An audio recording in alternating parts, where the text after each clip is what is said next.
ये रिसेंटली दिल्ली में कांग्रेस पार्टी की डिफरेंट मीटिंग्स हुई हैं। आप इनमें किन किन लेवल पे मीटिंग्स हुई हैं? अगर लोकसभा चुनाव के मद्देनज़र और हिमाचल प्रदेश के पास बाई इलेक्शन भी हैं, उसके मद्देनज़र क्या बातचीत हुई है? किस तरह से कांग्रेस पार्टी आगे चुनाव में जाएगी? देखिए, एक नई चुनौती हमारे सामने आ गई है। ये 6 विधायक जो पार्टी से निष्कासित हुए हैं, अब ये भी बहुत महत्वपूर्ण है कि हम इन सीटों को जीतें। पार्टी अध्यक्ष होने के नाते मेरी जिम्मेवारी बनती है कि उनके चुनाव क्षेत्र में भी जाकर उनको जिताने के लिए मेरा पूरा पूरा प्रयास रहना चाहिए। तो मैंने इसीलिए मंडी से हटकर ये कहा है कि आप मंडी से किसी और को चुनाव में उतारें और मैं प्रदेश में जहां जहां भी हमारे इलेक्शन होने हैं उन क्षेत्रों में जाकर अपने प्रत्याशियों को जिताने का पूरा पूरा प्रयास करूंगी। लेकिन जो कांग्रेस लीडर्स हैं, वर्कर्स हैं, वो कह रहे हैं कि प्रतिभा सिंह ही एक ऐसी कैंडिडेट है मंडी पार्लियामेंट्री से जो जीत सकती हैं और वो मेंबर ऑफ पार्लियामेंट रही है और वो पूरी रिस्पॉन्सिबिलिटी निभाएंगी, उनको उम्मीद भी है। तो आप क्या किसी हाईकमांड में आपने क्या कहा है? क्या किसी दूसरे लीडर्स का नाम भी आप सजेस्ट कर रही हैं? देखिए, पहले परिस्थिति कुछ और थी। पहले तो मुझे लोकसभा पे ही कंसंट्रेट करना था, तो मैं उस बात को ध्यान में रखते हुए मैंने मंडी का विस्तृत दौरा किया है। हर क्षेत्र में मैं गई हूँ। हर क्षेत्र में मैंने जो जिम्मेवारी मुझे दी गई उसको निभाने का मैंने प्रयास किया।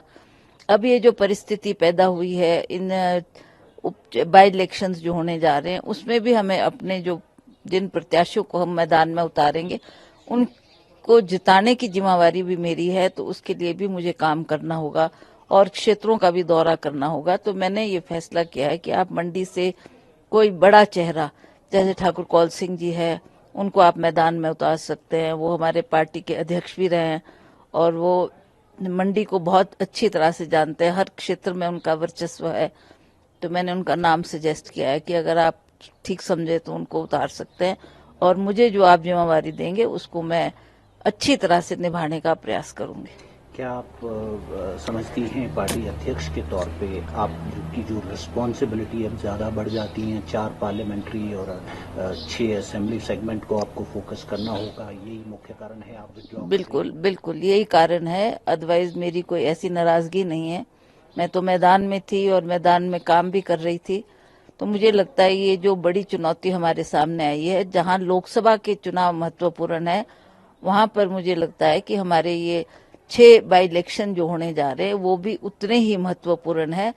जो पार्टी फैसला लेगी, जिन कैंडिडेट्स को उतारेगी, उसके लिए काम करना मेरा दायित्व है। उसके लिए मैं सभी कार्यकर्ताओं को साथ लेकर उन क्षेत्र में जाकर उनको जिताने का भरसक प्रयास करूंगी। क्योंकि जो मंडी पार्लियामेंट्री सेगमेंट है वो आपका एक तरह से फैमिली सेगमेंट है, क्या इस पे भी आप कैंपेन करेंगी, फोकस करेंगी? क्या ये फाइनली आपने डिसाइड कर दिया नहीं लड़ेंगी? अगर हाईकमांड प्रेस करता है, फिर से कहता है कि आपको ही लड़ना है? देखिए, मेरा तो मैंने स्पष्ट तौर से उनसे कह दिया है कि अगर आप मुझे बाकी क्षेत्रों का भी जिम्मेवारी देते हैं तो उसको जिताने के लिए भी मेरा प्रयास रहना चाहिए।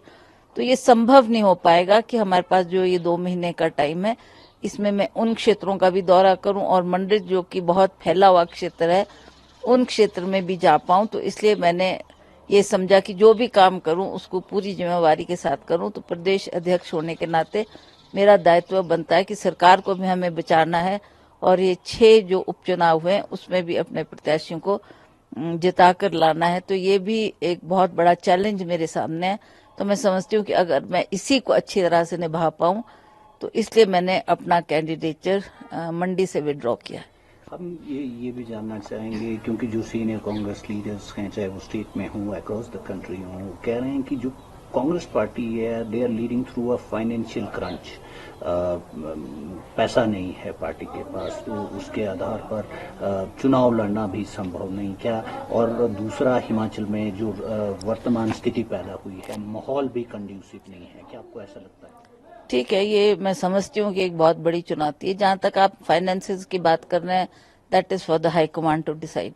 उसमें हाई कमांड उसकी अरेंजमेंट करेंगे, अपने प्रत्याशियों को पैसा देंगे और उसी तरह से जो ये उपचुनाव है वो हमारे लिए बहुत ही महत्वपूर्ण है, क्योंकि हम सरकार को भी बचाना चाहते हैं।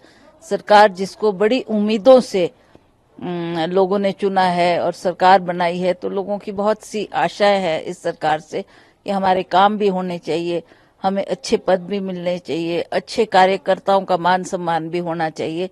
तो मैं समझती हूँ कि ये एक बहुत बड़ी चुनौती का सामना हम लोग करेंगे, पर मुझे पूर्ण विश्वास है कि जिस तरीके से पहले भी कांग्रेस वर्कर फील्ड में काम करते आए, उसी तरह सभी वर्कर भी काम करेंगे और हम एकजुट होकर कांग्रेस के प्रत्याशियों को जिताने का पूरा प्रयास करेंगे।